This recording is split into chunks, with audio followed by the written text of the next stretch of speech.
How to develop your upper chest, your upper inner chest.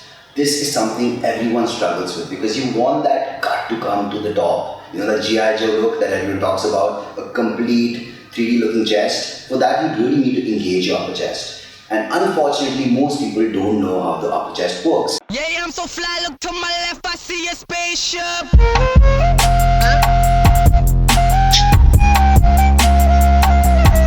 So the clavicular head or the upper chest inserts into the humerus. So to engage your upper chest, and this is one thing I really focus on is the fully lengthened muscle and the fully shortened. So a fully shortened muscle, that means the maximum engagement you can ever get on your chest is when you bring your humerus to your chest. And this is the angle where you get full contraction. And don't just let your shoulder go over it. Keep your shoulder blade back, bring it in, and do this right at home, guys. Whoever's watching this video, if you're in the gym, wonderful, do it before your set. Bring this out, push your chest up, bring your humerus to your chest, and this angle is where you get maximum engagement. That means you can't really go over it. But if you notice, this is the maximum engagement I'm talking about. With your shoulder blades back, your chest point out, you're not really reaching this angle in any movement. The only way you can possibly hit this is with flies. So if you're doing dumbbells, I feel that most people don't really recruit their upper chest. They don't really work on the upper chest when they're doing dumbbells or barbells, because with the barbell, this is the range of motion very limited. With the dumbbell, you possibly can go a little more inside and squeeze it out. But how can you really focus on that upper chest? What is the one movement that can really change the way your upper chest looks? So it's tough to also recruit your upper chest because you tend to use a lot of anterior delt, the front delt, while training upper chest. So if you're doing any incline movement, and guys, try this at home. I told you about maximum recruitment, it's here. If you go up, all the forces come on your anterior delt.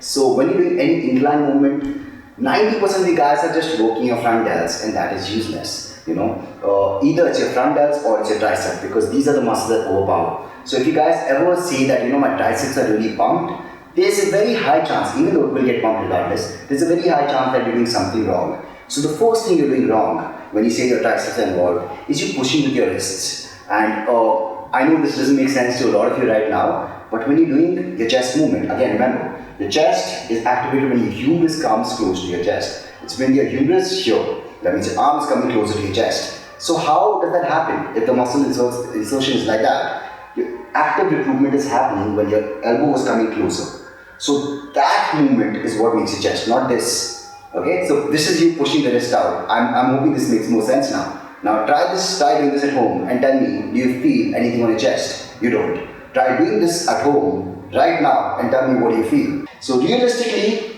this movement, that means your elbow coming closer to your chest, is what is working the chest, not your wrist going in front. So whenever you're doing any chest movement, no matter what it is, be it a fly, a dumbbell, you want to imagine this rope or a band that's holding you back, that's holding you here, and that's what you're using, that's what you're pushing against. So with a fly, I don't want you to think about the wrist meeting. I mean, do this. Get two dumbbells, hold them like this. You can hold them for fucking 10 hours, it doesn't matter. Now the same thing, do this, and you realize that you really can't do much about it. Your chest is fully engaged, you can't go beyond a certain point. So again, you're bringing your elbow closer to your chest. This is how you engage your chest. So I'm going to show you my favorite variations for recruiting my inner chest and upper chest to work my chest out regularly. So check it out. So I just spoke about how pushing your wrists in are useless. So I would like a different machine, but today since we just have cables, this is what I'm going to show you. This I can hold forever. I can just hold this and do nothing. This, with my elbows flaring in, is tough. Again, try this guys, try this. I can keep holding this, it does nothing for my chest. It's too easy. But again, if I just flatten out my elbows, make it straight, I can't really do it. Now, still this is the maximum range of motion, the maximum, when it's shortened, fully shortened, it's here. This is how it is. What I like to do here is, I like to cables, I let them cross. 1, 2. And because you want equal engagement from both sides of your pecs, I do 10 like that and 10 like this. Now obviously, if it's stable and you're pushing up higher, it's involving more upper chest. When you're pushing lower, it involves more of your lower chest. So ideally there's a free cable motion machine which is placed like that. I know how many of you guys have this machine, but what I like to do here is 1, it here is tough.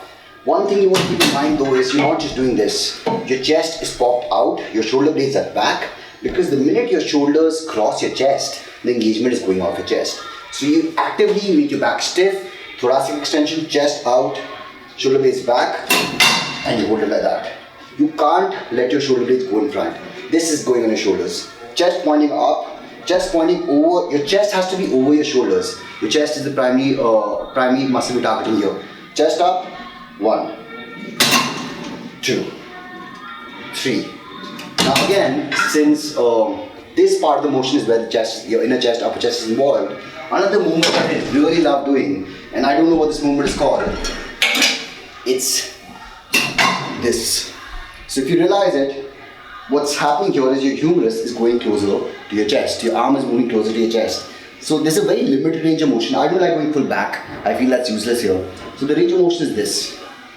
So this I like to use as a finisher, or I pre-exhaust my muscle fibers before I start training. So what I'm doing here is pushing into my chest. So if you try this exercise right now, you will really feel it.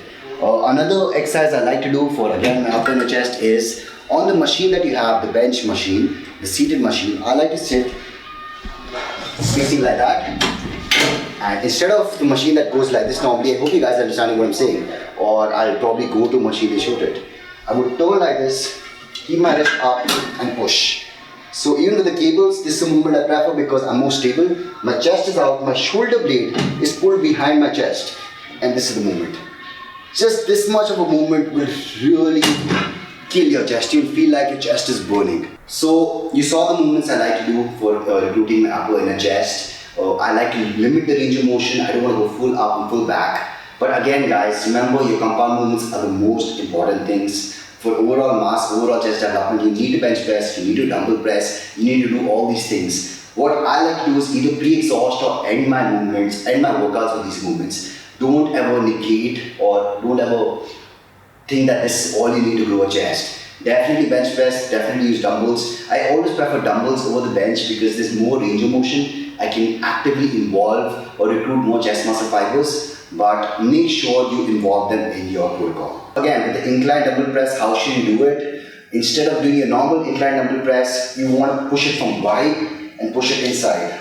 Another thing I really like to do is an A to B movement. That means the dumbbells, when you're down, your dumbbells are facing like this. When you go up, you twist your dumbbells. So if I'm doing a decline press, my dumbbells come out facing like this. When I push it down, I turn the angles of my wrist. So up is like this, down is like this. So it's A to B. So any movement when I'm doing dumbbells, I'm basically doing this. I'm going to take this up on a different video. For now, this is all we had to explain you guys.